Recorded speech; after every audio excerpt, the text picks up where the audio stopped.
I studied with Hans Hotter, who was always my idol as you know, the greatest Wotan of all time. And I did some master classes with him in Vienna. It's the first time I met him. And then I studied privately with him in his house in Munich a couple of times. And then one year at the Edinburgh Festival, he was doing master classes, and I got him to come over to George Watson's, and we had a sort of session, just the two of us there.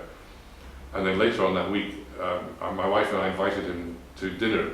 My parents were away on holiday, but I was still living in my parents' house in Italy. So my wife and I entertained Hans Hotter to dinner in Christopher, which was very exciting, and was actually one of the best nights of my life, I have to say.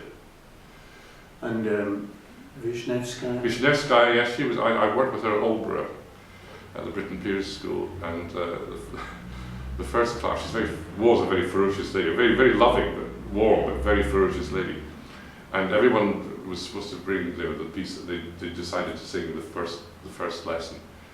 And so many people come in and said, no, it's too difficult for you. No, what else you got? So all these women were fleeing in tears as they were bringing yet another piece. And I said, I'm going to sing the Songs and Dances of Death by Mussorgsky. He said, no, you cannot possibly sing this. It's very difficult music. I said, please, give me a chance. So I sang to her and said, okay, maybe we'll work together.